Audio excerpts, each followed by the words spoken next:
Et bonjour à tous, on reste dans la ferveur de la célébration de la fête des mères. C'était donc ce dimanche 30 mai où les mamans du monde entier ont été célébrées à leur juste valeur. Aujourd'hui donc pour ce lundi 31, nous allons démarrer cette semaine en compagnie d'une belle famille. Ce sera du côté de Marcory avec le petit Herman et sa maman qui nous accueillent juste maintenant. Puis derrière, on va dérouler ensemble le programme. A tout de suite.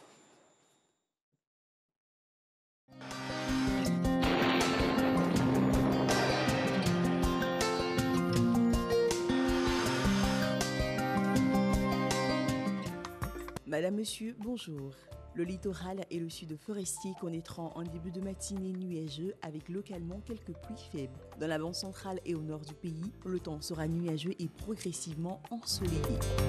Au cours de cette matinée, les températures afficheront 24 degrés à Abangourou, Abidjan et Adiaké, 23 à Bandoukou et Boaké, 24 à Bouna, 23 à Bundiali, 24 degrés à Daloa et Dimbokro, 23 à Gagnoa et Guiglo. La région du Poro affichera 22 degrés, 21 dans le Tonkui, 22 degrés à Odiéné, 24 pour San Pedro et Sassandra, 25 à Soubré, 23 à Tabou, 24 à Thiès-Salé, 23 degrés à Touba et enfin 24 à Yemsokro. Les régions forestières et littorales observeront la formation d'orages isolés avec possibilité de pluie faible à modérée. Les régions du nord, de l'ouest observeront en fin de période des nuages denses avec évolution orageuse. Ailleurs dans le pays, le temps sera généralement nuageux. Les valeurs au cours de cet après-midi, on retrouvera 33 à Bangourou, 32 à Abidjan, 33 à Diaké, 35 à Bandoukou. La ville de Boaké affichera 34 degrés. On retrouvera 35 degrés à Bouna, Bundiali, Daloa et Dimbokro. La ville de Gagnoa affichera 34 degrés, 35 à Guiglo et Korogo, 33 dans le Tonkui, 35 degrés à Odiéné, 33 pour San Pedro, Sassandra et Soubré. La ville de Tabou affichera 32 degrés également pour Thiès-Salé. Enfin, nous terminons avec 34 degrés pour Touba et Yemsokro. Et voilà, c'est fini pour ce bulletin météo. Merci d'être resté en notre compagnie. Nous vous souhaitons de passer un très bon début de semaine en compagnie des programmes de la RTI.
Bonjour à tous. Le président de la République, Alassane Ouattara, a pris part à Accra, au Ghana, au sommet extraordinaire des chefs d'État de la CEDEAO, un sommet qui a pris des sanctions institutionnelles contre le Mali.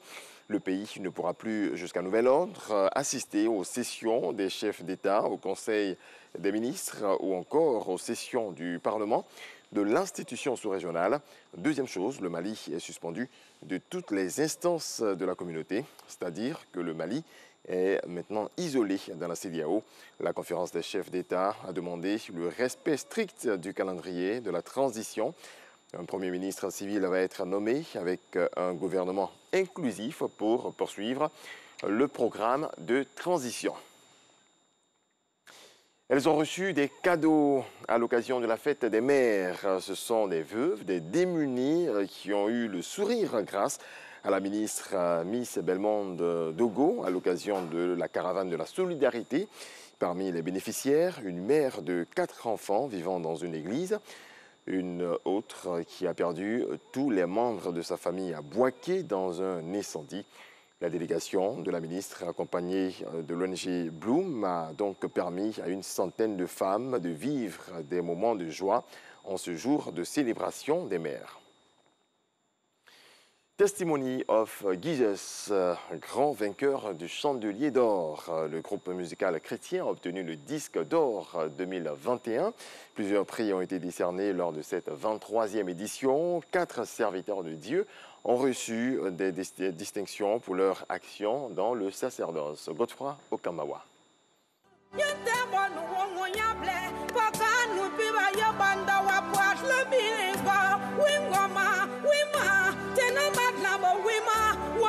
Ambiance festive à la salle Louga François du Palais de la Culture de Trècheville. De l'émotion, de la joie et de la ferveur au rendez-vous en ce jour de la Pentecôte. La richesse tout la vie est tout à Jésus, à Jésus.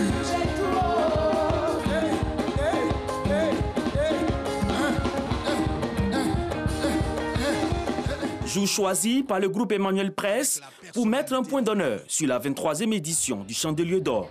Des prix ont été glanés par plusieurs catégories de serviteurs de Dieu. Ils ont reçu des prix spéciaux pour le travail accompli dans le sacerdoce. Le disque d'or de cette édition est revenu au groupe musical Testimony of Jesus de Grand Bassam. Nos premiers mots reviennent à Jésus-Christ de Nazareth, le Dieu qui est au-dessus de tout, le Dieu qui est fidèle. Servir le Seigneur de façon désintéressée, c'est ce que je veux leur dire. Il ne faut pas qu'ils s'attendent à une récompense. Celui qui a promis la récompense, c'est le Seigneur. Il ne ment pas. Ce qu'il dit, il le fait. Entrepreneur, ça veut dire que je suis créateur de richesses. Et si je crée des richesses, c'est que j'arrive à en trouver un peu pour moi-même. De deux, je suis chrétien. Le chrétien, il appartient à Jésus-Christ et il a compris l'importance qu'il y a à mettre ses ressources au service de Dieu. Ce moment nous a fait du bien étant pasteur. Il faut ce moment comme ça pour fortifier aussi la foi de plusieurs personnes parmi nous. Le groupe Emmanuel Presse, comme les premiers jours, je les encourage et nous continuons de prier pour eux. Pour le groupe Emmanuel Presse, initiateur du Chandelier d'Or, ces distinctions sont des sources de motivation et d'encouragement à mieux exercer. La meilleure récompense, c'est le Seigneur qui la donne. Nous ne sommes là que pour encourager, pour reconnaître le mérite, pour amener les serviteurs à faire un dépassement de soi-même, prennent leur sacerdoce au sérieux, pour que des générations actuelles et futures s'en inspirent. Des tableaux, des prises en charge et des voyages tout frais payés en Israël sont les contenus des récompenses attribuées aux lauréats de cette 23e édition du Chandelier d'Or. La 24e édition mettra l'accent sur la performance des artistes chantres.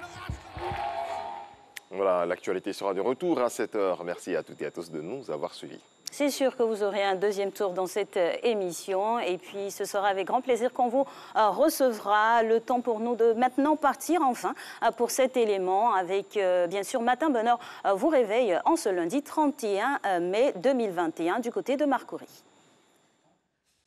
Oh, bonjour. Ah, je l'équipe chez moi. Ah, Matin Bonheur, vous arrivez bien? Moi, je suis un peu apprêtée, j'apprête l'enfant. Comme c'est lundi matin, là, on est un peu pressé parce qu'on doit envoyer l'enfant à l'école, tout ça. Là, j'ai déjà fait son petit déjeuner, mais il dort. Donc, c'est maintenant, je vais aller le réveiller, tout ça, pour qu'il parte se laver. OK.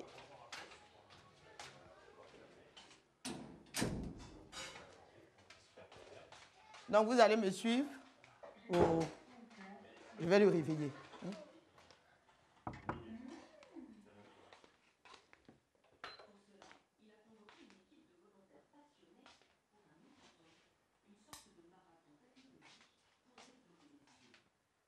Herman. Bon, le réveil, c'est comme ça. Hein. Le réveil, il est toujours difficile le matin. Je veux pas. Attends, c'est lundi matin. Allez, viens. Viens, tu vas aller te laver.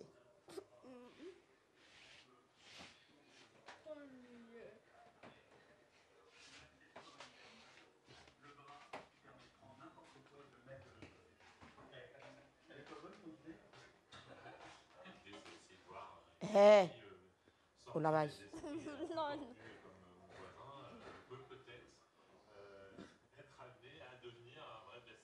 Va te laver. Pardon. Bon, chaque matin, c'est comme ça. Hein, c'est la croix et la bannière pour aller se laver. On est obligé de le tirer au moins 5 fois.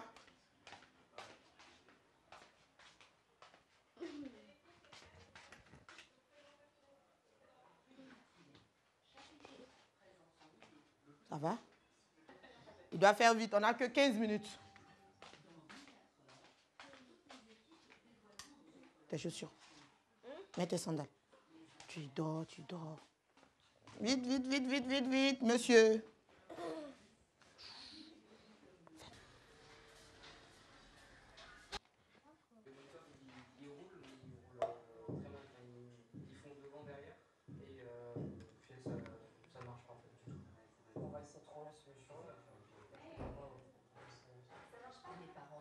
Ah, tu es obligé de tout faire parce que monsieur, il va prendre son temps. Ouvre-moi, s'il te plaît. Tiens.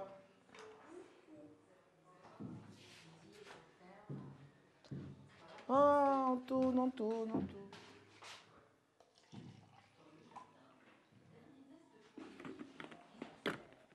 Voilà, ici on est au remblai. On n'a pas l'eau. On n'a pas l'eau tout le temps, donc on est obligé de faire des pots comme ça. C'est au remblai, hein? Donc, comme on est à l'étage, on n'a pas l'eau couramment. Voilà, je te brosse. Brosse-toi bien. En haut, en bas, monsieur. En haut, en bas.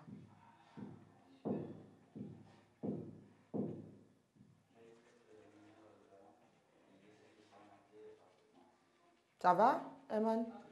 Ça va? Ok. Bon, comme il va il est en train de prendre son bain, il est grand maintenant, hein, moi je lui donne plus son bain. Donc comme il est en train de prendre son bain, je vais aller préparer le petit déjeuner pour que je sois prête à l'heure. Parce qu'après lui, moi aussi je vais au travail. On va remettre ça. Voilà. Donc là, on est à nous. On doit préparer son petit déjeuner. Lui, le café, c'est quelqu'un qui n'aime pas beaucoup manger. Du coup, on est obligé de faire toute une gymnastique pour qu'il puisse goûter quelque chose pour manger le matin.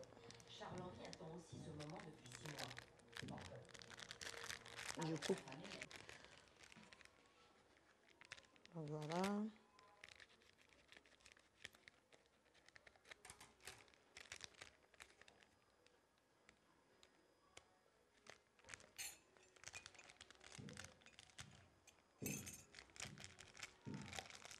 Donc le petit déjeuner, lui, c'est vraiment un petit déjeuner juste pour tenir la journée. Il descend à midi. Comme il descend à midi, bon, on n'est pas obligé de lui donner grand-chose parce qu'il ne reste pas à la cantine, parce que là-bas, il n'aime pas beaucoup ce qu'on lui fait là-bas. Du coup, il descend à midi. Donc, il mange juste un peu pour tenir jusqu'à midi. Mais pas beaucoup de sucre. Voilà. Il va prendre ça avec un peu d'omelette. Et puis après, on part.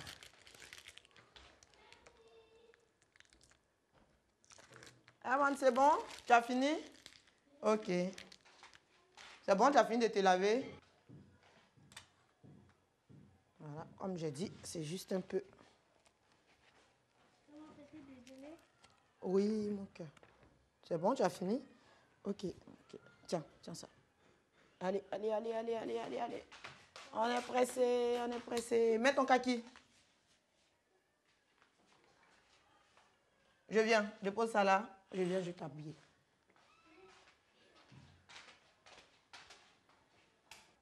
Je m'apprête là pour aller au travail. Donc du coup, je m'apprête, je fais le petit déjeuner de mon fils.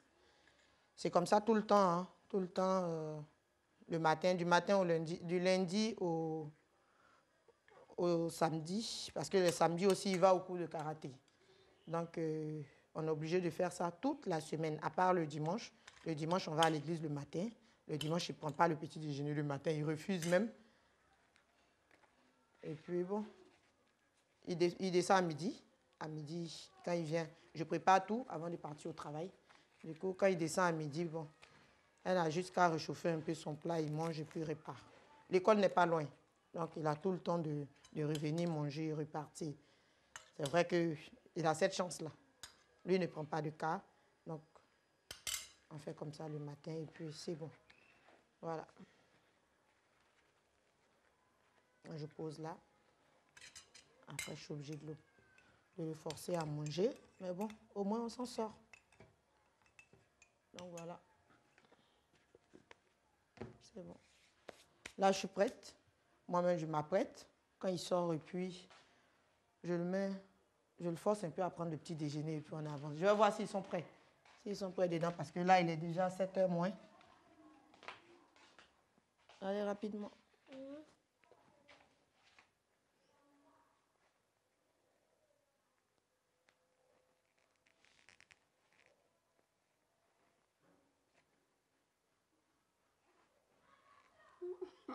Voilà, c'est bon. C'est bon. C'est pas grave, c'est juste pour ses chaussures.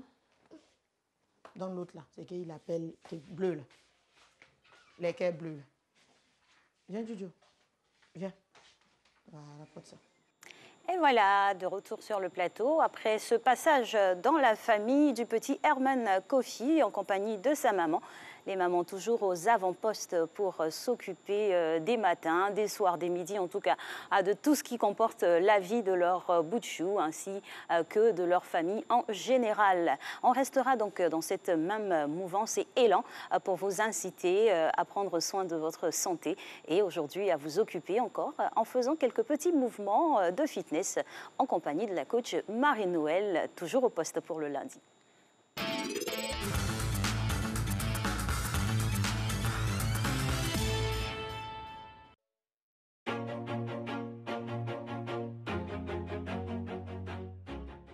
Prêt, c'est parti. On va grandir sur la pointe des pieds. On reste là pendant un bon moment. On va fléchir le bras. Toujours reste dans cette position, le tronc droit. Fléchir la jambe. On revient changer de bras. Toujours sur la pointe des pieds, on reste pendant un bon moment. Le tronc droit, on fléchit progressivement les genoux. Très bien.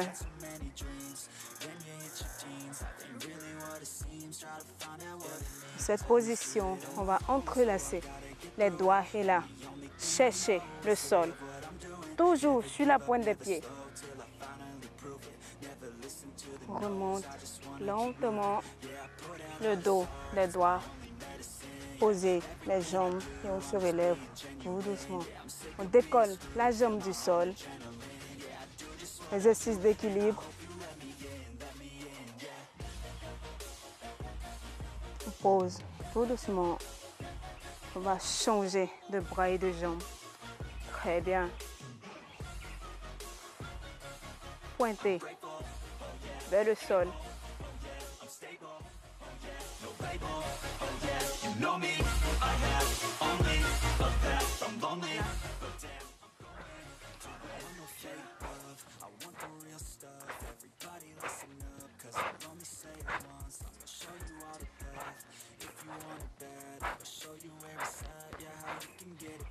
Là.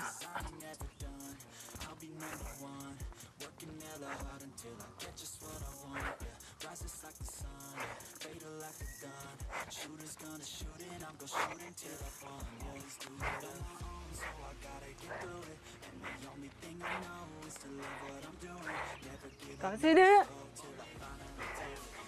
Là.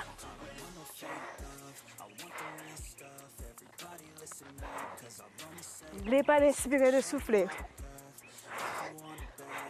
Et lâchez, là.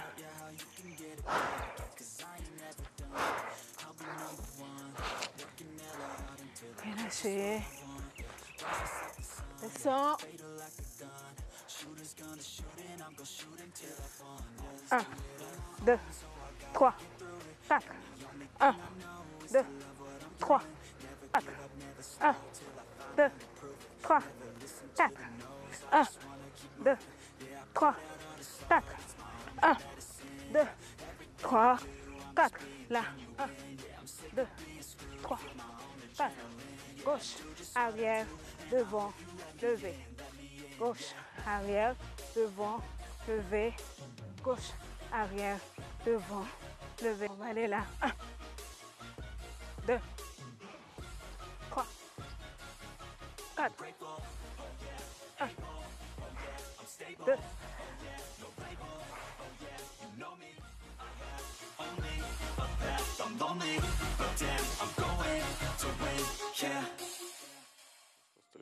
Et voilà, après ces quelques mouvements exécutés ici, on espère en compagnie de la coach Marie-Noël chez vous, vous avez essayé quand même de faire voilà, ce fitness pour activer votre potentiel. On a tellement de choses en nous. Des fois, il faut laisser exploser pour montrer aussi que nous sommes bien là. C'est important. Allez, maintenant, lui, ce sera voilà, son tour. Monsieur Renaud Kobia qui se découvre à vous en ce lundi matin. C'est bien sûr pour la revue de presse.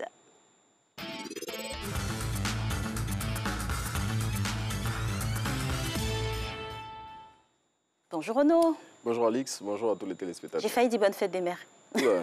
Non, on va attendre pour la fête des pères. En plus, c'est déjà demain le mois dans lequel on va célébrer les papas. Donc, on va patienter un peu. Voilà, on va patienter un peu et puis faire cette célébration-là comme elle se doit. On démarre avec donc, ce premier titre. La journée mondiale de lutte contre le tabac est célébrée aujourd'hui même. Oui, à l'instar, la Côte d'Ivoire, à l'instar des autres pays du globe, Thérèse n'est pas en marge de cette célébration. À cette occasion, le ministre de la Santé a mis en garde contre les dangers de la pipe à eau, plus connue sous le nom de chicha. Selon Pierre Demba, une séance de chicha équivaut à fumer 20 voire 30 cigarettes. À noter que notre pays a lancé le 9 mai la campagne 2021 de lutte contre le tabagisme dont le thème est le respect de la loi anti-tabac votée en 2019. Et l'objectif, selon les autorités ivoiriennes, est de renforcer la sensibilisation sur les dangers du tabac qui cause près de 5000 décès chaque année en Côte d'Ivoire. Et retour en Côte d'Ivoire de l'ancien président Laurent Gbagbo, qui célèbre d'ailleurs 1 an de plus aujourd'hui. L'expression recommande que cela se fasse comme pour le président Alassane Ouattara en 2003. Oui, c'est-à-dire dans la sobriété et la discrétion. Le confrère, à travers cette contribution, s'invite dans le débat qui fait rage autour du retour en Côte d'Ivoire de l'ex-chef d'État, entre d'un côté ses partisans qui souhaitent un retour de l'homme dans la liesse populaire et de l'autre le Rassemblement des Oufouettistes pour la démocratie et la paix qui indique qu'un accueil en fanfare de Laurent Gbagbo serait remuer le couteau dans la plaie des nombreuses victimes de la crise post-électorale de 2010. Et on reste toujours dans la famille de l'ex-président ivoirien avec son fils qui a rencontré hier l'ancien président Henri Konan Bédié. Tout à fait. L'Inter révèle les sujets qui étaient à l'ordre du jour de la visite de Michel Gbagbo au président du Parti démocratique de Côte d'Ivoire. Le confrère indique que le point principal était le retour en Côte d'Ivoire de l'ex-chef d'État pour lequel son fils a annoncé que les choses avançaient rapidement et que très bientôt une annonce serait faite. Plus de précisions dans le quotidien qui va au-delà de l'info. Et on reste toujours dans la scène et l'arène politique avec le RHDP qui se rapproche de ses militants. Oui, et pour ce faire, le parti au pouvoir s'est doté d'une nouvelle plateforme d'échange entre les bases et la direction du parti. Et selon le Patriote qui en parle, cette nouvelle structure qui est logée au siège du parti va permettre à la direction du RHDP de lancer une série de consultations de ses militants qui démarre aujourd'hui et au cours de laquelle ils vont se parler sans faux fuyant. On part maintenant au niveau international, mais en restant sur le continent, avec ce coup d'État au Mali et la CEDEAO qui sanctionne le pays. Oui, le Mali est suspendu de l'organisation sous-régionale jusqu'en février 2022, date à laquelle le pouvoir doit être transmis à un gouvernement militaire, à un gouvernement civil au terme de la transition. L'information a été révélée hier au terme du sommet extraordinaire des chefs d'État de l'organisation sur la situation au Mali. Assimi Goïta, le nouveau président de la transition malienne qui a participé à cette rencontre, a été sommé par ses pairs de nommer un Premier ministre civil dans de brefs délais, selon Fraternité Matin. Et il y a du mouvement au niveau du football, notamment à la FIFA, qui envisage organiser une édition de la Coupe du Monde tous les 2 ans. Oui, cette idée qui est à l'initiative de l'Arabie Saoudite est à l'étude par l'instance mondiale du football depuis son 71e congrès qui s'est tenu en visioconférence la semaine dernière. Et selon le président de la Confédération africaine de football, Patrice Motsepe, qui est cité par Abidjan.net, cette idée, si elle prenait forme, pourrait permettre à d'autres pays africains d'abriter la Coupe du Monde de football, comme ce fut le cas pour l'Afrique du Sud, et c'était en 2010. Et on termine avec de l'économie, et vous nous proposez un chiffre pour refermer cette revue de presse. 25 000, c'est le nombre de doses de vaccins contre la Covid-19 de type AstraZeneca, réceptionné ce week-end par le ministre de la Santé, de l'Hygiène publique et de l'Assurance maladie universelle. Et selon le ministre Pierre Demba, ces vaccins sont le premier lot des 150 000 doses attendues par la Côte d'Ivoire afin de poursuivre la campagne de vaccination contre la pandémie qui a démarré en Côte d'Ivoire, on se le rappelle, le 1er mars 2021. Merci à vous. Merci. Et puis sur ce dernier sujet, on aimerait inciter tout le monde à pouvoir vraiment faire le vaccin. Bientôt, on passe la 2e dose. Oui. Bien évidemment. Bonne journée à vous. Bonne fête des mères encore. Merci, merci infiniment. Allez, nous, on va poursuivre cette émission et maintenant se rendre encore du côté de Marcory en compagnie de la petite famille qui nous a accueillis ce matin pour ce matin Bonheur vous réveille et poursuivre avec eux leur chemin et leur routine du matin surtout. Oh, pressé. Parce que là, c'est chaud. Il n'a pas mis ses chaussures. Mets tes chaussures. Mets tes chaussures, tu vas t'asseoir pour manger. Allez. Et maman n'est pas encore prête. C'est que maman n'a pas encore mis ses chaussures.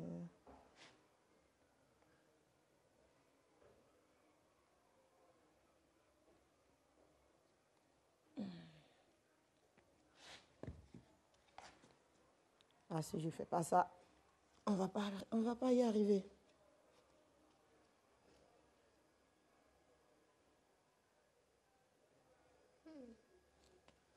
Allez, monsieur, viens t'asseoir, tu vas manger. Assieds-toi, je vais prendre l'eau. Assieds-toi bien.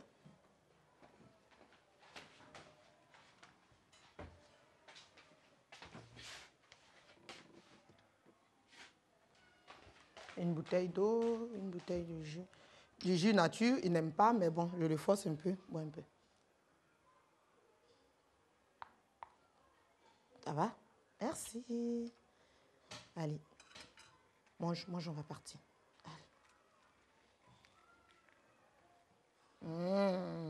C'est trop bon.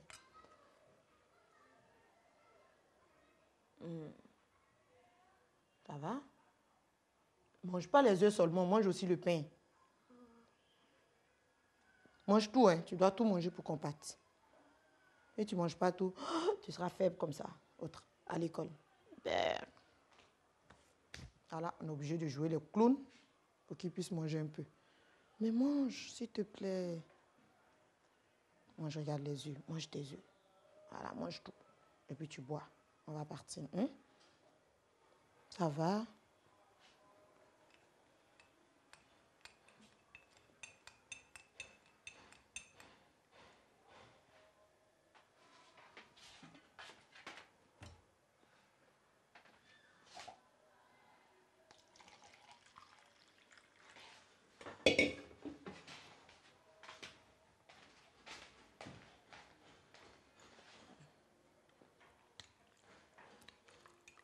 Il ne fait pas beaucoup de café parce que il ne va pas boire dans tous les cas.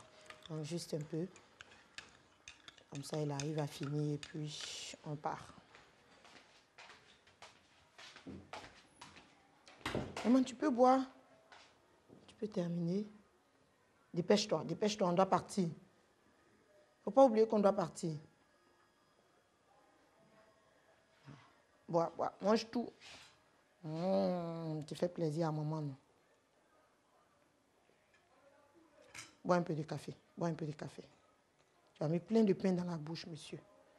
Mange.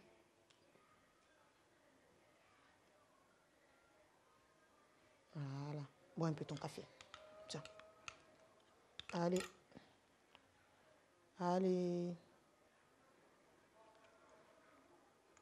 Ça, c'est sa tasse personnelle. On est obligé de faire dedans, comme ça, il arrive à boire. Voilà. Allez.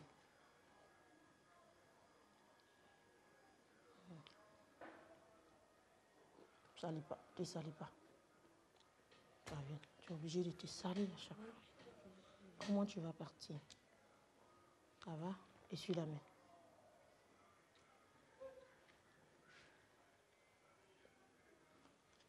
Tu as de l'eau? Oui, vas-y. Bois ton eau.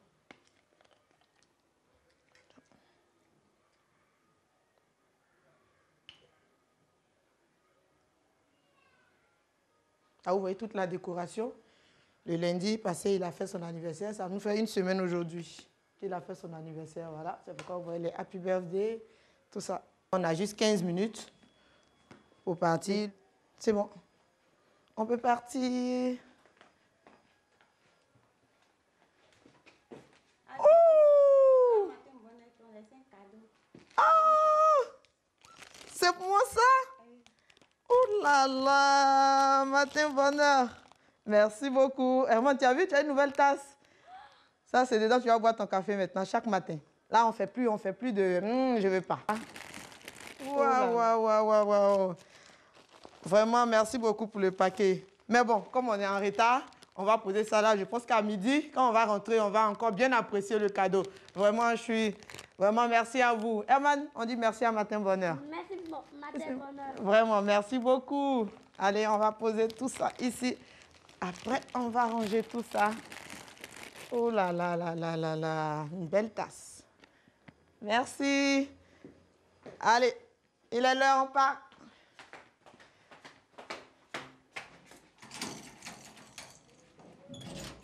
Donc voilà. Tu refermes bien. Viens, maintenant pas. Là, il est l'heure. On est pratiquement en retard. On a à peine 10 minutes pour partir.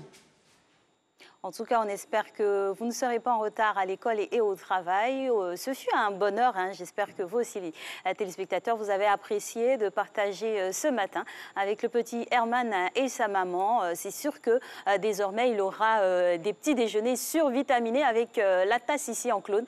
Voilà, on est maintenant une grande famille. Il fait partie désormais de cette belle équipe de Matin Bonheur. Et puis, c'était voilà, le petit coup d'œil, clin d'œil de la matinale pour une maman exceptionnel quand il en a beaucoup comme ça dans le monde entier. Et Régis Kofi, vous avez annoncé son deuxième passage, ce sera juste après ceci.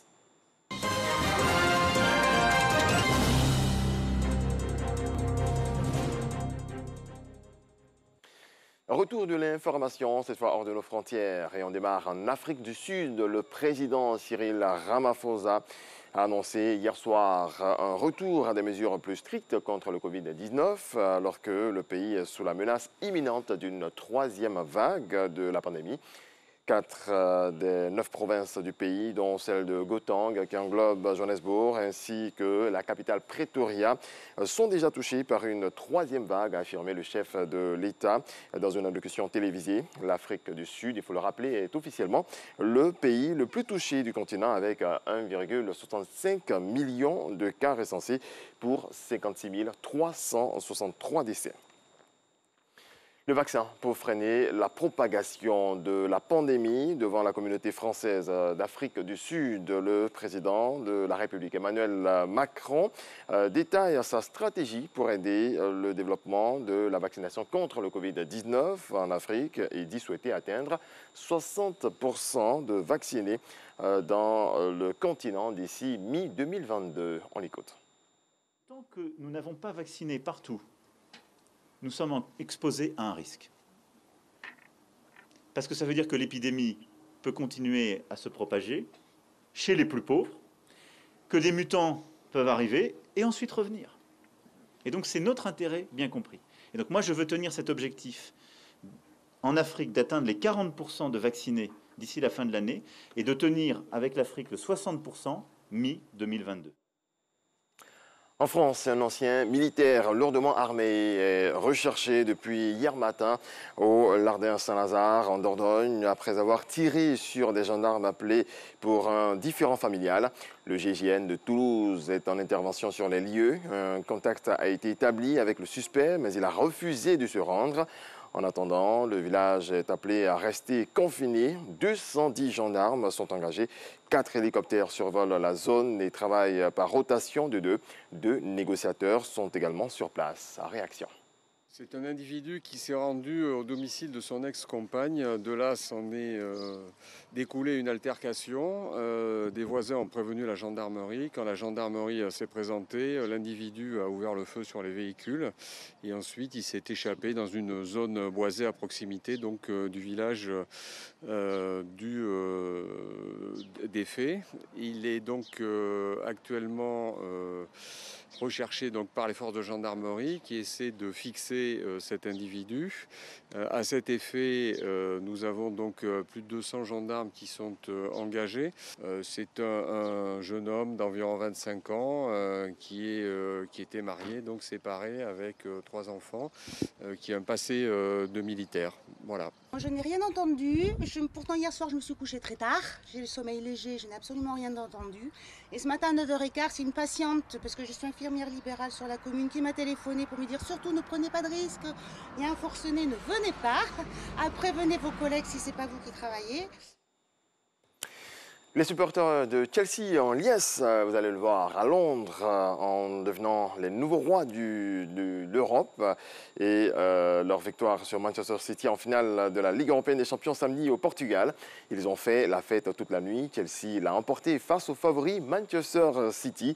Les Sky Blues, mis sur orbite par les investisseurs, voilà, les investissements colossaux de leurs riches propriétaires émiratis, devront attendre avant d'inscrire leur nom au palmarès, comme Tottenham en 2019 et le PSG en 2020. Ils ont perdu leur première finale de C1, la preuve que la compétition phare ne se laisse pas séduire par les nouveaux venus, aussi séduisants soient-ils. On poursuit en football. Thomas Lemar, confiant pour l'Euro 2021 des Bleus. Plus impliqué cette année, Thomas Lemar a su mettre les ingrédients pour s'imposer à l'Atlético de Madrid, ce qui lui a valu cette place chez les Bleus avant l'Euro 2021 qui démarre le 11 juin prochain. Avec la rencontre Turquie-Italie, la France commence avec un choc face à l'Allemagne le 15 juin prochain. On écoute Thomas Lemar. Une équipe de classe mondiale, on a des joueurs de classe mondiale, donc en ayant une équipe comme ça, je pense qu'on peut faire de très belles choses durant cet Euro. Ça fait toujours plaisir d'avoir des joueurs du type de Karim dans cette équipe de France. Je pense qu'il va nous apporter un plus de ce qu'il sait faire, de ce qu'il a fait cette saison et auparavant avec le Real Madrid. Donc c'est sûr qu'il va nous apporter un gros plus durant les matchs à venir. Excellente journée. Merci à toutes et à tous de nous avoir suivis. Et peut-être que vous serez un bleu, heureux? Mais oui. De Chelsea? Bleu de Chelsea? Mais oui. Non, jamais. Ah non, vous ne supportez pas le Chelsea? Non. Le Real Madrid. C'est Real. La Maison Blanche. Bon, je crois que vous êtes resté un peu loin dans la course. Mais oui, mais bon, l'année prochaine, c'est sûr. Bon, on va remettre ça encore, l'espoir faire vivre, comme on a l'habitude de dire, et féliciter toutes les personnes qui supportent Chelsea, et puis particulièrement N'Golo Kanté qui a marqué, en tout cas qui a marqué de son empreinte ce match décisif là, de cette finale des Ligues des Champions.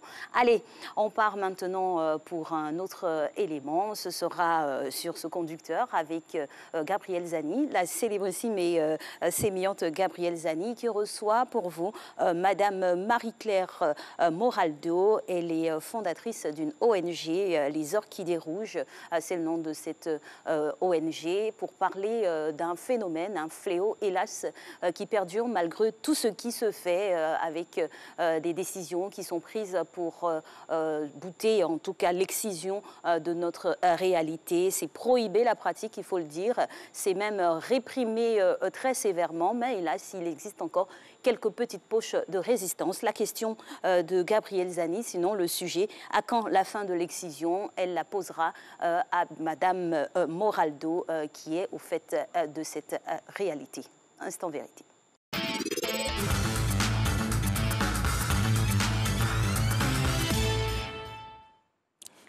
Bonjour et bienvenue à tous. Vous êtes dans Matin Bonheur et vous suivez, mesdames et messieurs, Instant Vérité.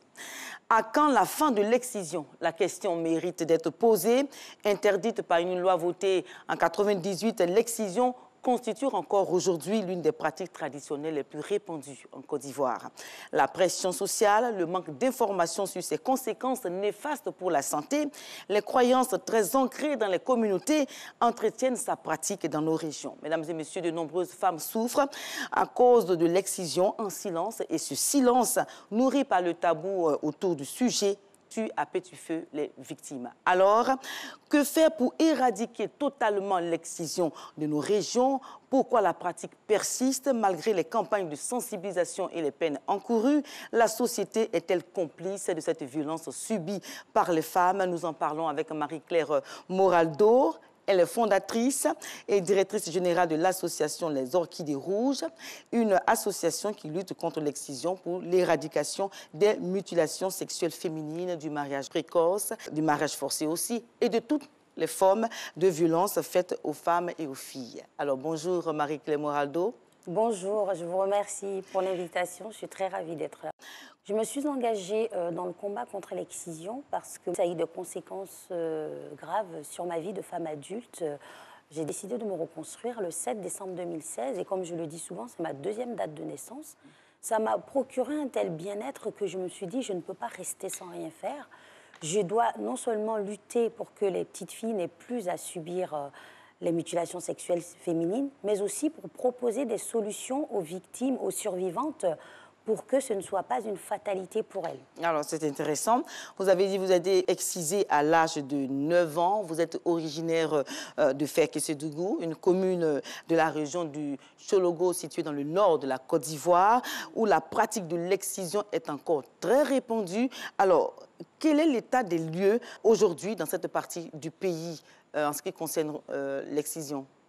En ce qui concerne l'excision, aujourd'hui, l'état des lieux, quand j'arrive sur le terrain, j'y étais la semaine dernière pour faire de la sensibilisation, j'ai rencontré des survivantes, j'ai rencontré aussi des mères, c'est que l'excision continue, mais c'est caché. Parce que les petites filles sont réveillées tôt le matin, elles sont excisées, donc personne ne sait aujourd'hui les chiffres exacts. On a des chiffres sur tout le pays. On sait qu'aujourd'hui, selon l'UNICEF, en Côte d'Ivoire, parmi les femmes de 18 à 49 ans, 36% sont excisées. Ça, on a ce chiffre. Mais après, sur le terrain, ça continue plus que ce qu'on croit. Et comme c'est caché, la société a l'impression que ça a disparu, mais ça n'a pas disparu. Ça continue de plus belle. Voilà, plus que ce que l'on croit. Voilà, tout à fait. Le dire. Oui. Alors, la loi du 23 décembre 1998 prévoit que toute atteinte à l'intégrité des organes génitaux d'une femme par voie de mutilation totale ou partielle est passible d'une peine d'emprisonnement d'1 à 5 ans et d'une forte amende. Alors, selon vous, aujourd'hui, pourquoi la pratique persiste et résiste au temps, et malgré les lois? La pratique continue et persiste parce que les lois ne suffisent pas pour éradiquer l'excision. Les lois posent un cadre. Les lois permettent à des militantes comme moi, à des associations, des ONG, de pouvoir avoir un cadre pour agir. Mais après, il ne faut pas oublier que ce sont des traditions. Et les traditions ont la peau dure. Donc ça persiste justement parce qu'au-delà des lois, il faut sensibiliser sans cesse, il faut intégrer les populations dans un vrai programme d'abandon de l'excision, mais aussi il faut éduquer, favoriser l'éducation, la scolarisation des filles et des garçons et reconvertir les exciseuses. Et tant que cela ne sera pas fait, ça ne suffira, la loi ne suffira pas pour éradiquer. Je vais vous poser une question sur ce que vous venez de dire. Vous l'avez dit, ces mutilations génitales féminines constituent une violation manifeste des droits humains. Alors, et elle continue d'être pratiquée au vu aussi de tout le monde. Est-ce que vous êtes en train de dire que la société elle-même est complice de cette pratique? Oui, quelque part, la société est complice parce que, en général, que ce soit dans les villages ou dans les villes, on sait qui excise. Il ne se passe rien, la personne n'est jamais inquiétée. Vous voyez ce que je veux dire? La société est complice aussi de ce tabou qu'il y a autour du sujet. Le sujet est très tabou, c'est difficile d'en parler. Il y a certaines personnes avec lesquelles on ne peut même pas aborder le sujet, même de façon constructive. Parce que moi, je suis dans une démarche constructive. J'ai beaucoup de respect pour les valeurs et les traditions africaines. Et d'ailleurs, on va dire mon engagement, c'est aussi pour valoriser ces belles traditions parce que je suis convaincue qu'en arrêtant l'excision, nous allons valoriser nos traditions. Alors, c'est vrai, avec l'excision et tout ça, c'est une partie de la tradition peut-être qui se perd, mais on ne comprend pas pourquoi les autorités condamnent le fait, c'est vrai, la loi condamne le fait, et il n'y a vraiment aucune mesure qui est prise pour que ça s'arrête totalement. Selon vous, vous qui êtes sur le terrain, vous avez rencontré des femmes, les communautés et tout cela. Donnez-nous l'une des raisons fondamentales pour lesquelles la pratique est encore aussi persistante. Moi, je pense que la pratique est encore aussi persistante parce que il y a certes la tradition, mais il y a une notion économique derrière. Il y a un facteur économique très fort. Les exciseuses, c'est leur gagne-pain. Donc, il ne suffit pas de leur dire on va vous punir pour qu'elles arrêtent. C'est comme un vendeur de drogue. La drogue est punie, pourtant ça continue, le trafic de drogue. Donc, au-delà du fait de punir, il faut se dire comment est-ce qu'on propose un autre métier à ces personnes-là. Et il faut voir toute l'économie parallèle. Figurez-vous que hier, j'ai rencontré des survivantes et parmi elles, il y en a une qui a la grand-mère qui était exciseuse. Elle me dit, mais est-ce que tu sais qu'il y a un commerce du clitoris qui est coupé par les exciseuses? J'ai dit, pardon? Elle me dit si. Elle me dit parce que le clitoris qui est coupé, il est brûlé et la poudre est utilisée pour des gris-gris et que même il y a des personnes qui partent de d'autres pays pour venir acheter aux exciseuses. Donc vous voyez qu'il y a toute une économie. Oui, mais ce que vous dites derrière. est grave. Oui. Ce que vous dites est grave. Alors, l'excision, une pratique néfaste, on le sait, mais elles sont nombreuses, ces femmes qui ne s'en plaignent pas. Oui. Ces femmes qui ne s'en plaignent pas, elles n'ont pas eu de conséquences sur leur santé, en l'occurrence sur leur maternité. Alors, n'est-ce pas là l'un des arguments aussi qui militent en faveur de cette pratique-là dans nos régions? Ah oui, c'est vrai qu'il y a des femmes victimes qui sont pro-excision, ça c'est clair et net. Et même quand elles sont dans une souffrance psychologique et physique, elles vont le cacher ou faire croire que tout va bien pour elles pour valider le fait que c'est une bonne pratique.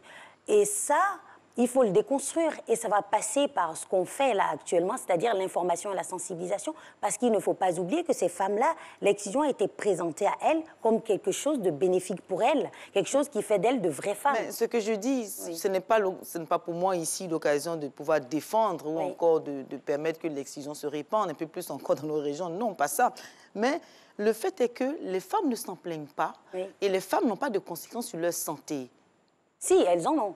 Les femmes ont des conséquences très graves sur leur santé. Elles ne s'en plaignent pas parce qu'il y a le tabou, elles ne s'en plaignent pas parce qu'il n'y a pas d'espace créé, mais il faut savoir que sur la santé des femmes, il y a les infections qui vont créer la stérilité chez la femme, il y a le fait qu'elles peuvent contracter le VIH ou d'autres maladies sexuellement transmissibles parce que c'est le même couteau qui est utilisé, qui n'est pas stérilisé pour les filles. Et il y a certaines femmes, au niveau de leur vie gynécologique, elles vont avoir beaucoup de complications comme des kystes dans la vulve, des douleurs chroniques. Donc, voilà, on va essayer de revenir un peu sur certaines croyances. Oui. Voilà. L'excision permet, selon certaines croyances, nous avons interrogé les Ivoiriens là-dessus, ils disent que l'excision permet d'éviter la frivolité de la femme. Voilà. Donc, cela fait que la femme n'est pas frivole et les hommes apprécient ce fait. Ils préfèrent une femme qui est pour eux, voilà, et qui ne passe pas d'homme en homme, voilà. Alors ça, ce sont des mythes, en fait. C'est clairement des mythes. Parce que c'est vrai qu'effectivement, parmi les raisons pour lesquelles les populations excisent, il y a le fait de dire on va garantir sa virginité jusqu'au mariage. Une fois mariée, elle sera fidèle à son mari.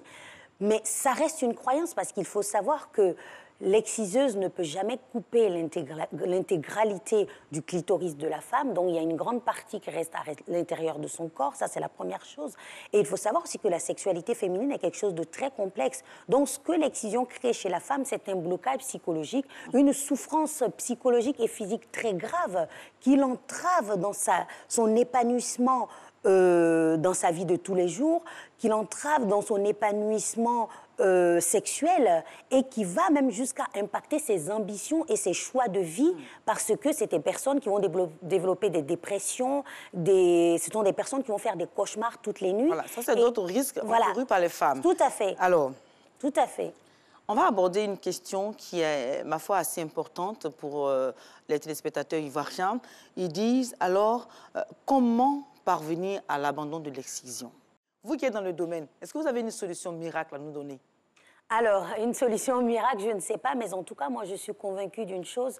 La première démarche à faire, c'est libérer la parole des femmes. Vous avez parlé du fait que les femmes ne s'en plaignent pas. C'est parce que la parole n'est pas libérée. Il faut leur donner des espaces pour s'exprimer, pour expliquer la souffrance dans laquelle elles sont à cause de ces pratiques-là.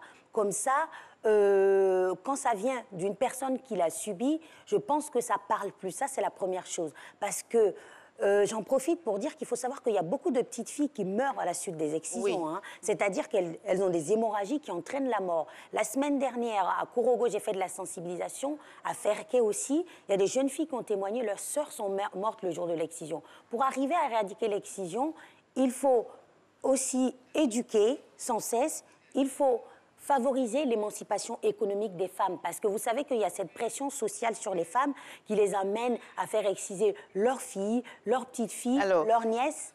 Et ça, c'est important. L'autre grande question, est-ce que la pratique de l'excision est liée à la religion? Non, non, ce n'est pas du tout lié à la religion. C'est un prétexte parce que l'excision serait née dans l'Égypte ancienne à l'époque des pharaons.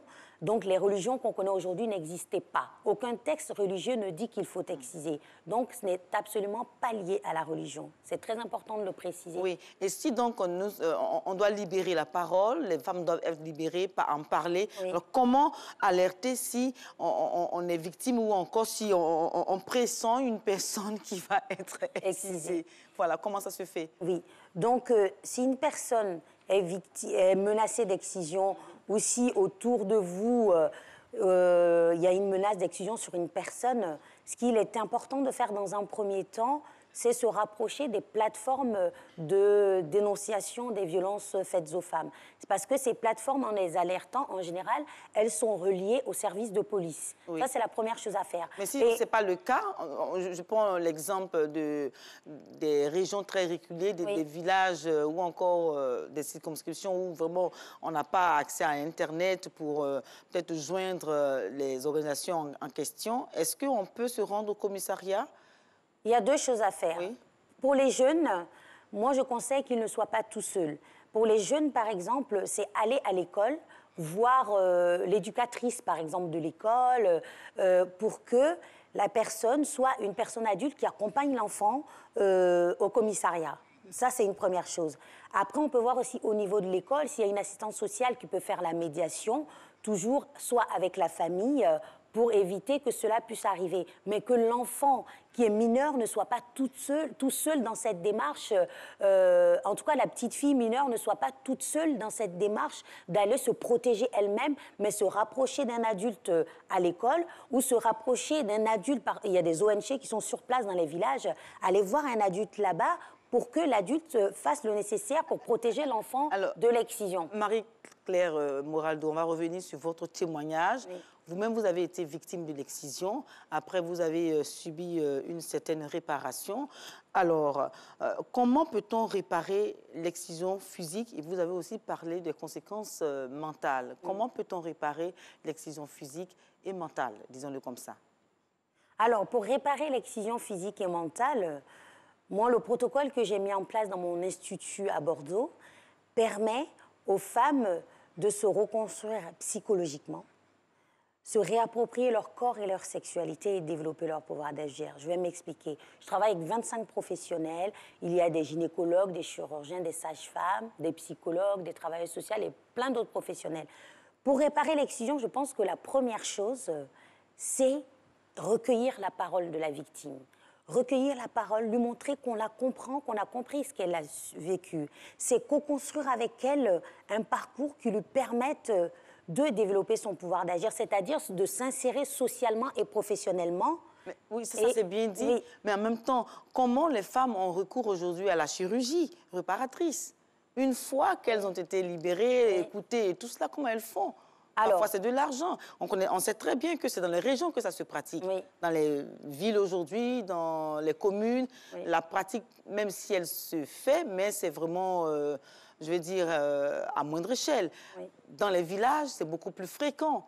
Alors, comment ces femmes du village peuvent avoir accès aujourd'hui à la chirurgie réparatrice? Comment? Alors, il faut savoir que toutes les femmes excisées n'ont pas besoin de la chirurgie réparatrice. Vraiment, pour reconstruire une femme, pour accompagner une femme dans son parcours de reconstruction quand elle a subi une mutilation, il ne faut pas axer sur la chirurgie réparatrice. Parce que la chirurgie réparatrice vient en complément d'un accompagnement global. Moi, je le vois parmi les femmes que j'accompagne, beaucoup abandonnent l'idée de la chirurgie lorsqu'elles ont un espace pour s'exprimer, pour apprendre à se connaître, lorsqu'elles ont un espace aussi pour apprendre à développer des choses par elles-mêmes, à entreprendre des projets. Donc, ce que je veux dire, c'est que prudence avec la chirurgie.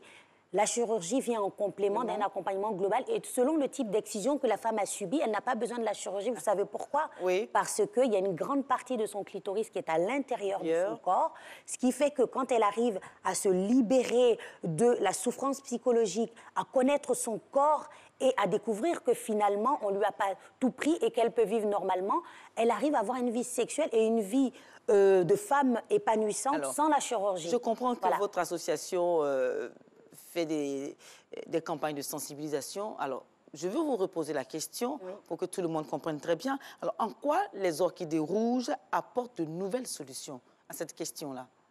Alors, les nouvelles solutions des orchidées rouges, ce qui fait que notre protocole il est unique, c'est qu'on co-construit le parcours avec les femmes. C'est la première chose. C'est un parcours co-construit qui est gratuit pour toutes les femmes.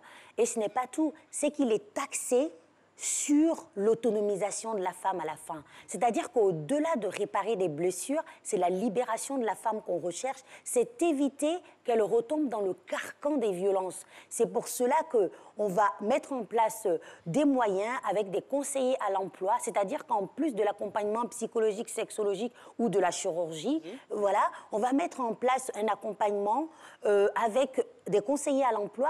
Et cela va aider la femme à construire un projet professionnel qui lui permette d'accéder soit à une formation pour ensuite avoir un emploi durable ou accéder directement à un emploi durable ou même d'entreprendre un projet entrepreneurial. C'est ça le côté unique de ce que les Orchidées Rouges proposent pour les survivantes de mutilation sexuelle. Marie-Claire Boraldo, merci donc d'être venue à Instant Vérité nous donner vos expériences personnelles vécues après l'excision subie à l'âge de 9 ans. Aujourd'hui, vous luttez au travers de votre association Les Orchidées Rouges contre l'excision et toutes les formes de violence subies par les femmes. Mesdames et messieurs, merci pour cette sensibilisation à vous déjà, voilà, sur le sujet de l'excision. C'est donc, vous voulez dire un mot? Oui. Je voulais dire un mot, vraiment merci pour cet espace de parole que vous m'offrez aujourd'hui. Je voulais vraiment en profiter pour insister sur le fait que cette pratique doit prendre fin parce qu'elle détruit des vies. Il y a des femmes qui décèdent en couche où le bébé il décède lors de l'accouchement à cause des mutilations sexuelles féminines. Donc il est plus qu'urgent que toute la population soit mobilisée, que nos gouvernements aussi soient mobilisés pour que cette pratique puisse s'arrêter une bonne fois pour toutes. Bien, alors, une bonne fois pour toutes, on met fin à l'excision. C'est donc la fin de Instant Vérité, mesdames et messieurs. Merci de nous avoir suivis. Restez avec nous dans Matin Bonheur. Votre programme revient.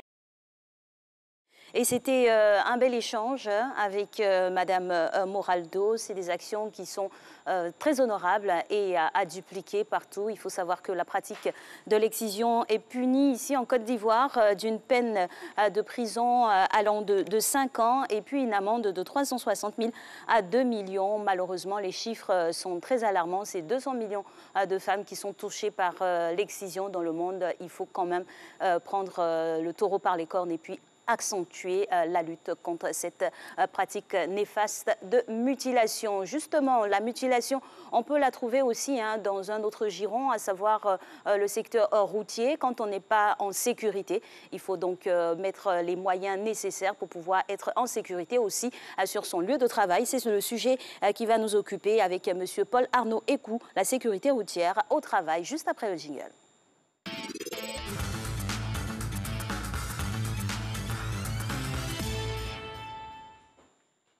Bonjour Monsieur Écou. Bonjour Alice. Heureuse de vous retrouver. Allez, aujourd'hui pour ce 31 mai, on parle de sécurité routière au travail. On a quelques arrêtés ici qu'on va partager avec nos téléspectateurs. L'employeur ou le représentant doit organiser le contrôle permanent du respect des régies d'hygiène et de sécurité. Les salariés, eux, de leur côté, doivent respecter les consignes qui leur sont données, utiliser correctement les dispositifs de salubrité et de sécurité et s'abstenir de les enlever ou de les modifier sans autorisation de l'employeur. Voilà, c'est pour situer le cadre. Et tout de suite, la première question sera de vous poser celle qui vient là. En quoi consiste finalement la sécurité routière au travail? Là, vous venez de lire, Alice, une obligation, enfin, le code du travail qui impose à l'employeur d'organiser la sécurité des travailleurs.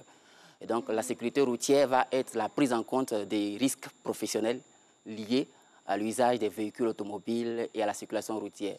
Donc, on va parler de sécurité routière au travail chaque fois que l'entreprise va mettre en place une politique, va mettre en place les moyens pour prévenir, pour traiter et pour gérer le risque routier professionnel, c'est-à-dire chaque fois que ces travailleurs vont être en état d'utiliser, de conduire une voiture ou d'emprunter des véhicules dans la circulation routière.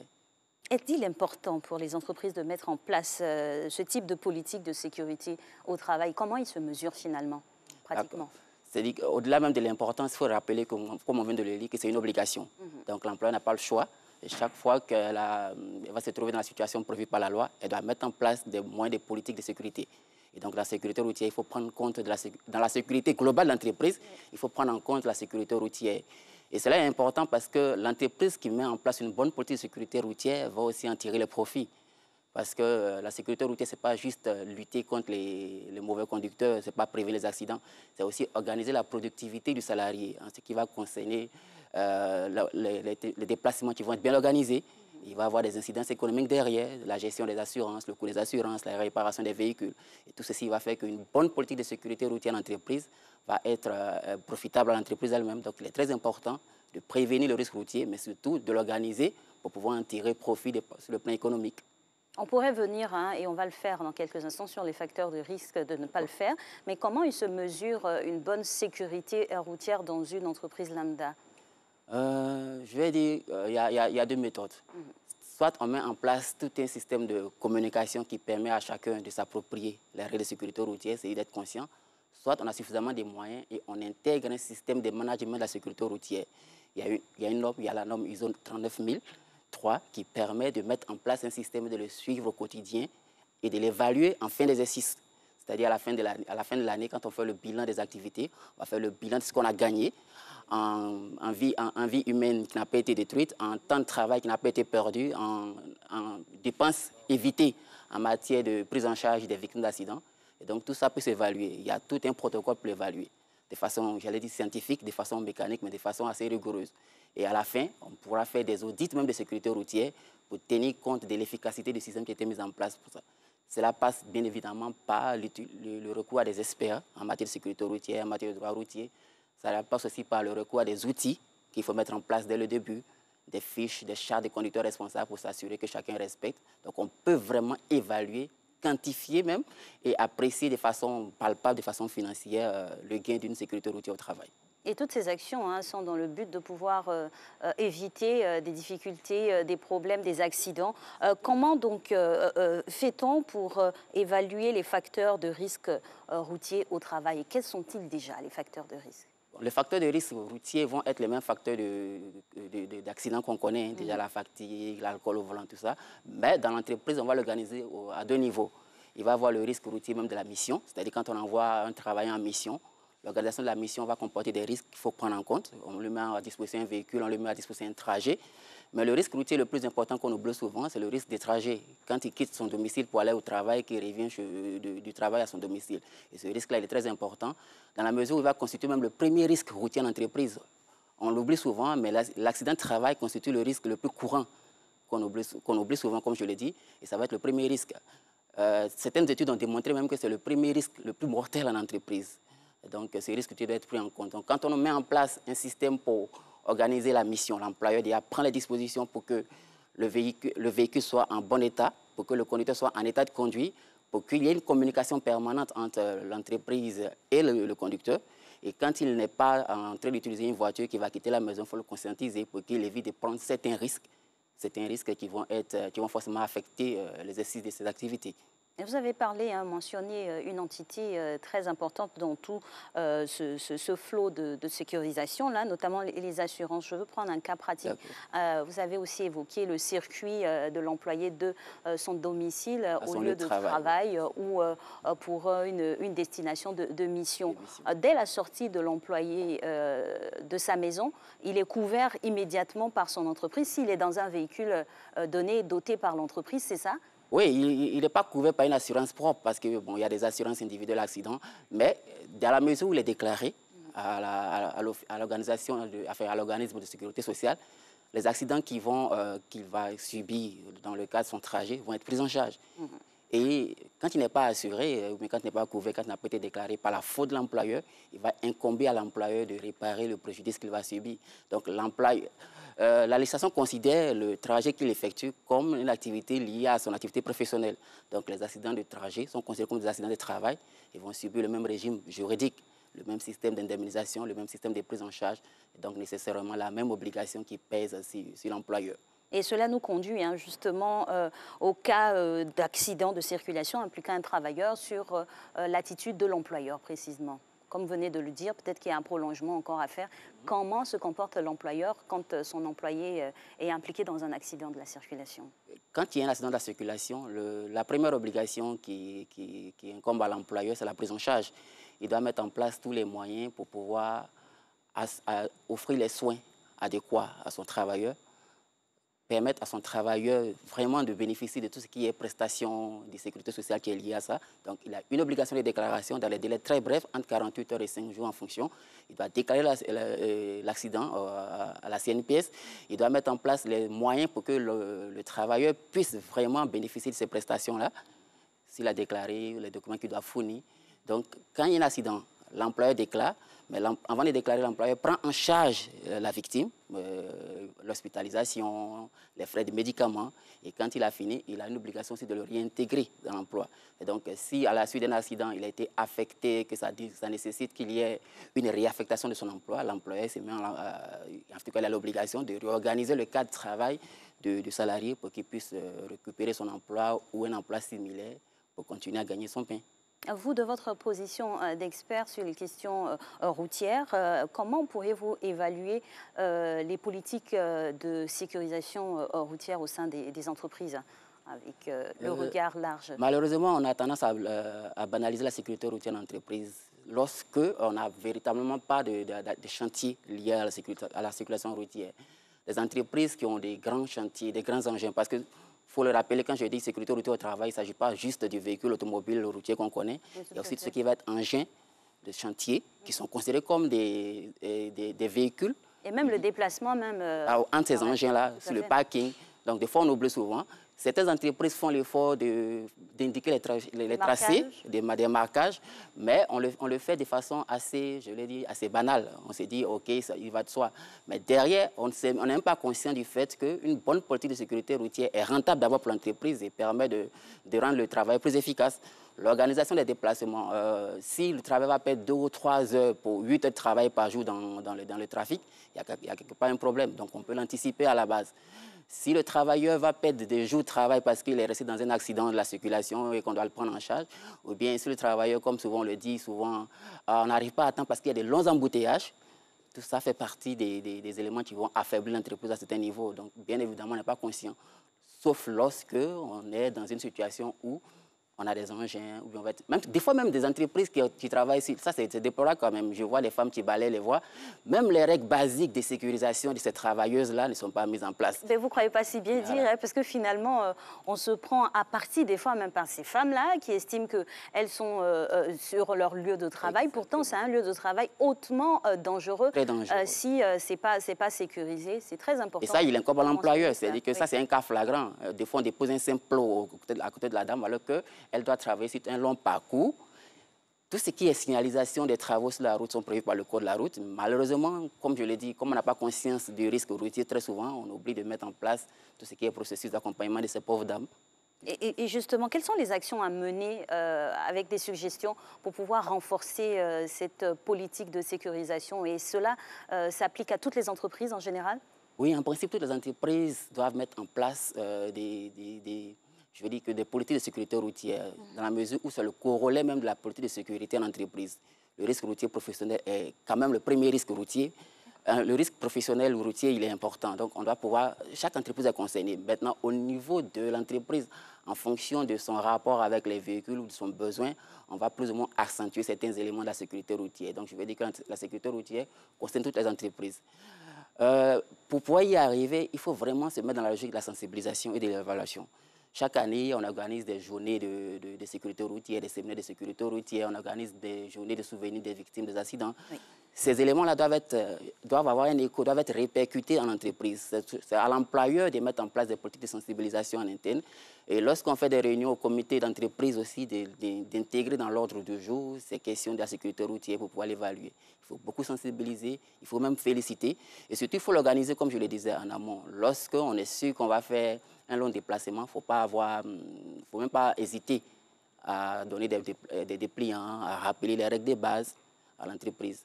Et dans d'autres cas aussi, dans le règlement intérieur de l'entreprise, ça c'est très important parce que pour pouvoir tenir une procédure disciplinaire en fonction des infractions au cours de la route, il va falloir qu'on l'organise.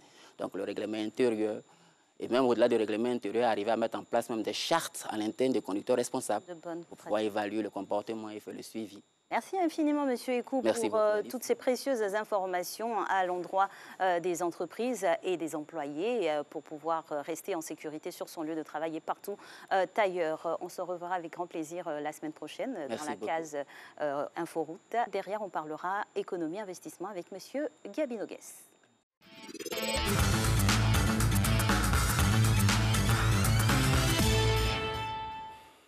Et on a installé dans l'investissement en compagnie de notre expert financier, consultant, M. Gabi Nogues. Bonjour. Bonjour. Ravi de vous retrouver après ces quelques semaines loin de ces plateaux. Aujourd'hui, on parle de cette nouvelle forme d'investissement et d'économie qu'est le business angel. D'entrée de jeu, on pourrait le définir parce que finalement, c'est une relative pratique pour tout le monde, hein, ici, sous nos cieux en tout cas. Non, c'est une pratique qui est courante déjà en Côte d'Ivoire et courante également de manière générale en Afrique. Alors le business angel, c'est une personne physique qui décide donc de mettre une partie de ses fonds personnels dans une entreprise, investit donc dans une entreprise. De manière générale, il investit dans une entreprise donc innovante en y apportant son expérience, son réseau de contacts, son professionnalisme pour pouvoir notamment aider cette entreprise-là à développer donc ses activités et puis donc évidemment à lancer donc tous ses produits et services. D'accord. Vous nous situez bien dans cet environnement-là. On va essayer de suivre le parcours d'un investisseur angel avec ce modèle économique-là. Ça passe par quoi finalement, le process? Alors, le process, il est tout simple. Ça passe d'abord par un réseau. Vous avez un réseau donc de business angel. En fait, ce sont des entrepreneurs donc aguerris. Ce sont des anciens directeurs généraux qui ont une forte expérience dans diverses des activités et qui décident de mettre ces expériences-là, qui décident de mettre ces compétences-là au service notamment des startups, au service donc des jeunes entreprises. Alors, qu'est-ce qu'il faut faire? Le réseau, il est tout simple, c'est-à-dire que vous avez donc ce réseau qui se met en place et eux, ils servent d'intermédiaires entre notamment les investisseurs, ceux qui ont de l'argent, qui veulent donc investir, et ces entrepreneurs-là. Alors, ça permet donc au business angel en ce moment d'étudier donc le projet en lui-même et de définir donc la rentabilité donc du projet et donc d'amener les investisseurs à s'intéresser donc à tel ou tel projet. Alors, de manière générale, quand les investisseurs y vont, il y a une présentation d'abord qui est faite, ça passe donc par un processus tout simple. Il y a une présentation qui est faite par l'investisseur parce qu'il s'agit pour lui de capter, d'attirer l'attention donc notamment des personnes qui sont intéressées donc par son projet et l'entrepreneur donc présente son projet. Ensuite, vous avez donc une validation de ce projet-là qui se met en place par les business angels et puis ensuite, vous avez les termes des négociations qui se mettent en place pour l'investissement donc final. Voilà de manière résumée donc le process. Ok. Finalement, les profils que vous venez d'indiquer des personnes aguerries à la chose économique, c'est des profils qui ne sont pas très communs pour tout le monde. Il faut quand même avoir quelques années d'expérience pour pouvoir se donner dans le domaine. Et puis autre chose, on parle de business angel. L'Oréal, finalement, elle a inscrit pourquoi? Parce que ce n'est pas des philanthropes ou des mécènes. Non, non, pas du tout. En fait, on parle de business angel parce qu'au-delà donc, c'est vrai, de l'aspect financier de la chose, ils apportent quand même leurs compétences. Ils apportent leurs compétences, ils apportent leur réseau de contacts, ils apportent leur professionnalisme, ils apportent leur expertise, notamment à cette jeune entreprise qui est en train donc, de développer ses activités, à cette jeune entreprise qui se crée, à cette jeune entreprise qui se met en place. Vous voyez, de manière générale, quand un business angel arrive sur un projet, ce qui l'intéresse particulièrement dans ce projet, c'est d'abord de voir la qualité de l'entrepreneur. Quand il voit là, il apprécie la qualité de l'entrepreneur, ensuite il va regarder les critères financiers qui sont rattachés donc au projet. Il va bien évidemment ensuite regarder donc le secteur de l'activité, donc les produits et les services qui seront donc vendus en cela. Et puis en dernier point, il va maintenant s'intéresser à la rentabilité du projet. Alors le business angel, quand il intervient dans un projet, en fait il devient un peu comme, il est actionnaire de ce projet. Il prend une part dans le capital donc de l'entreprise. Vous voyez, donc il partage notamment toutes les attentes de l'entrepreneur en lui apportant ce que l'entrepreneur n'a pas, c'est-à-dire l'expérience donc du métier, les compétences donc requises, notamment dans ce secteur donc d'activité particulier, et il lui apporte tout cela. Alors en lui apportant tout cela sur un plateau, bien évidemment, le business angel devient un investisseur actif dans le projet qui se met en place. Voilà, j'allais dire, le rôle réellement donc, du business angel. Donc l'étoile qui est sur sa tête se justifie. À petite dose, à petite dose. Vous avez parlé d'une observation sur le marché. Finalement, elle se fait comment? Qui trouve le business angel ou comment on trouve aussi les entreprises ou les secteurs d'activité où investir quand on est business angel? Alors, pour trouver les business angels, c'est tout simple. C'est évidemment encore, c'est toujours le web. Par le web, vous avez donc toutes les plateformes de business angel qui existent ici et là en Afrique et singulièrement donc en Côte d'Ivoire. Et quand vous prenez contact avec eux en tant que jeune entrepreneur, ils vont vous donc proposer tout le processus donc à suivre. Et ce qui est intéressant, c'est quoi? C'est que les projets qui sont les plus intéressants pour eux sont les projets donc innovants, des projets qui s'intéressent au plus grand nombre, des projets qui apportent donc de la valeur ajoutée, notamment à un secteur d'activité donc particulier ou à une industrie donc particulière. Alors, les secteurs qui sont les plus prisés, c'est, j'allais dire, comment dirais-je, l'industrie, okay. C'est la pharmacie, donc la santé, et puis donc l'informatique, parce que ce sont les secteurs pour lesquels il y a toujours beaucoup d'innovations qui sont de fait dans ces différents secteurs d'activité. Alors, le business angel, quand vous l'approchez, ce qui l'intéresse, lui, en regardant donc votre projet, c'est d'abord de voir ce que vous, en tant qu'entrepreneur, vous, donc en votre qualité d'entrepreneur, qu'est-ce que vous comprenez vous-même à votre propre affaire? Est-ce que vous êtes à même de pouvoir donc défendre ce projet-là devant une classe donc d'investisseurs et puis donc amener ces investisseurs à s'intéresser donc à votre projet et ensuite montrer effectivement la rentabilité donc de ce projet-là. Voyez, une fois qu'ils perçoivent donc cela, ils décident en ce moment-là de vous apporter leur expérience pour développer davantage donc, une certaine valeur ajoutée qui vous est apportée, pour développer donc davantage donc, votre affaire, et ensuite d'apporter donc le réseau de contacts qu'ils ont pour notamment donc, pouvoir écouler rapidement vos produits et services ici et là, et puis enfin, ils vous apportent donc leurs compétences pour pouvoir rapidement dégager notamment des profits par rapport donc, à votre affaire. C'est vrai que vous êtes avec nous depuis un certain nombre de temps, expert financier. On va essayer de profiter de vos compétences avec un autre cas pratique. Vous avez parlé de secteurs industriels et puis de l'informatique en général qui sont les creusets même où les business angels s'orientent. Mais force est de constater que nous sommes dans l'ère de l'innovation agricole. De votre regard, comment pourrait se décliner ce type de collaboration-là avec le secteur de l'agriculture, avec notre nomenclature aussi économique et fortement agricole? Oui, c'est un secteur qui aujourd'hui a, c'est vrai, de l'avenir. C'est un secteur qui a vraiment de l'avenir et c'est un secteur qui commence aujourd'hui à intéresser les business angels. Vous savez, il y a des plateformes de business angels qui se créent aujourd'hui pour l'innovation, notamment dans le secteur donc, agricole. Pourquoi? Parce que c'est un secteur qui apporte beaucoup de valeur donc, ajoutée. C'est un secteur pour lequel la rentabilité donc, qui est obtenue, notamment des différents projets d'investissement, est importante. Alors, le business angel, lui, qui apporte donc, son expérience, son expertise et ses compétences dans un tel secteur, est celui-là même qui va, par rapport donc, au secteur donc, donné, voir quelle est la valeur ajoutée réelle qui pourrait donc apporter donc, le secteur. Par exemple, je prends un exemple tout simple, le secteur du maïs. Comment valoriser la culture donc, du maïs, par exemple, en Côte d'Ivoire? Voyez? Alors, lui, quand il va, j'allais dire, s'approprier donc ce projet-là, au-delà même du fait qu'il faut simplement produire et pour consommer, il vous dira, est-ce qu'on peut passer à la transformation? Voilà. Et si on passe à la transformation, vous voyez tout de suite que vous avez une première valeur ajoutée qui s'ajoute à votre culture donc, du maïs au départ. Et ça va vraiment l'intéresser. Et à partir de là, il vous amène donc un certain nombre d'investisseurs qui vont donc s'intéresser donc à ce projet-là. Et comme lui, il a une certaine compétence avérée, un professionnalisme reconnu dans les milieux, évidemment, il peut donc drainer des investisseurs donc, dans votre projet afin que, en fin de journée, vous ayez donc un projet qui soit rentable et financé. Et dans ce méli-mélo de collaboration avec différentes entités, comment se fait finalement la clé de répartition? Est-ce que le petit porteur de projet ne va pas se retrouver après happé par ces gros poissons-là qu'il allait chercher finalement lui-même, hein, ou qui sont venus le chercher un peu? Alors, si vous voulez, justement, quand on parle de business angel, l'inconvénient justement pour le jeune entrepreneur, c'est de perdre vraiment toute sa liberté de manœuvre, notamment par rapport donc, à cette société. Mise, finalement, Voilà, parce que vous avez quand même des personnes d'une forte expérience qui rentrent donc au capital de votre société et qui vont effectivement drainer et conduire vos activités. Et vous allez être là, c'est vrai, donc le patron, mais au fond, toutes les grandes décisions seront prises par ces business angels. N'oubliez pas, ce sont des personnes aguerries, ce sont des personnes qui disposent de compétences donc avérées, et ce sont des personnes qui ont une expérience de votre secteur d'activité et qui sont reconnues comme telles. Donc, à partir de cet instant-là, si vous, notamment dans votre qualité de jeune entrepreneur, vous voulez donc jouir de l'apport de ces personnes, vous devez en ce moment accepter donc cela, et puis de toute façon, la sortie se fera donc au bout de 5-7 ans. Le business angel qui vient... Il y a une date...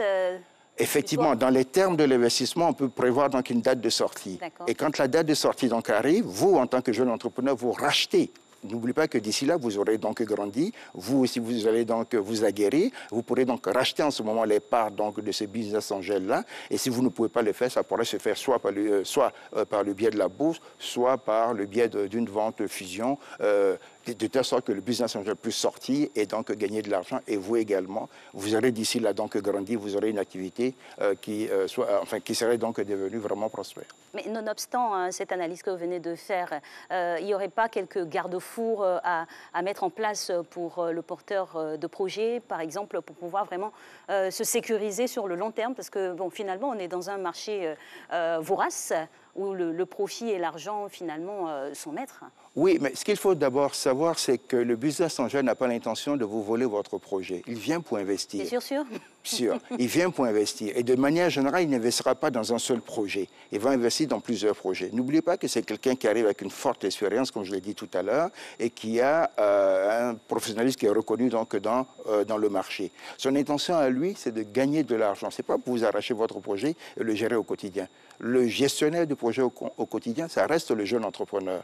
Vous voyez? Et donc, lui, il vous apporte toute cette expertise-là. Il vous soutient dans tout ce que vous allez faire. Il va vous apporter donc tout ce que vous n'avez pas, notamment en termes donc, de management.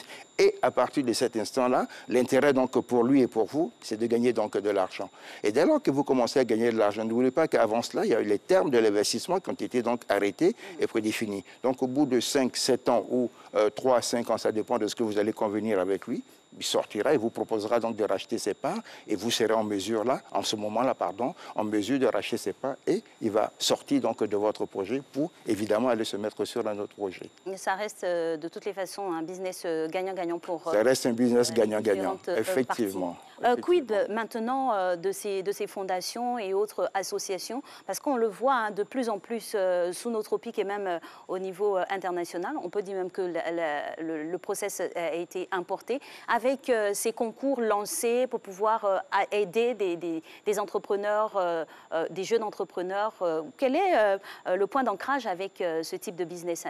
Le business angel et puis ces mécènes fondations qui créent des pitchs pour pouvoir offrir de l'argent à des startups, à des entreprises naissantes. Oui, je trouve que c'est complètement différent parce que la fondation, qu'est-ce qu'elle fait? Elle met en place donc un pitch, c'est-à-dire une présentation que vous venez faire par rapport à votre projet et elle estime par exemple que votre projet est rentable. Donc, elle vous donne les fonds pour que vous développez individuellement votre projet. Mais vous n'avez pas cet apport, notamment de cet expert-là qui vient pour vous accompagner dans le développement de votre projet. Alors, dans le cas du business angel, c'est celui-là même qui va venir faire la différence dans la conduite de votre projet. Vous voyez? Parce que quand vous allez demain présenter donc ce projet-là, par exemple, à une banque, et on saura que dans votre projet, il y a telle personne ayant donc telle qualité, ça fait vraiment la différence sur le marché. Et cette personne-là va vous apporter ce qu'il vous manque réellement dans la gestion quotidienne donc, de votre projet, notamment le management, notamment donc, la conduite donc, de vos affaires, les discussions donc peut-être même à l'international. Vous n'avez pas encore notamment toute cette compétence-là pour pouvoir donc vous développer. Mais dans le cadre d'une fondation donc classique qui vous accompagne, elle vous met le fonds à votre disposition parce qu'elle estime que votre projet est rentable et on vous laisse conduire ce projet-là. Voilà. Alors, petit conseil, parce que vous avez évoqué aussi une donnée très importante, à savoir la digitalisation Il faut pouvoir maintenir ou non, sinon même créer la connexion avec ces investisseurs de business angel là, via le digital, les conseils pour nos jeunes entrepreneurs. Il faut se mettre à l'ère de la 4e révolution finalement.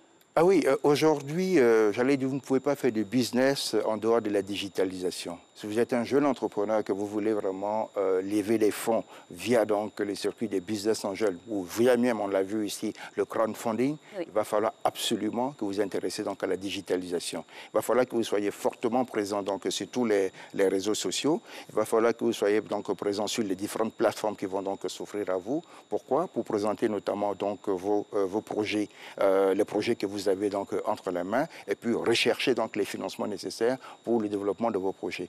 Pourquoi vous devez aller là? Tout simplement parce que les banques ne sont pas encore outillées pour pouvoir donc accompagner les jeunes pousses, pour pouvoir accompagner donc les startups.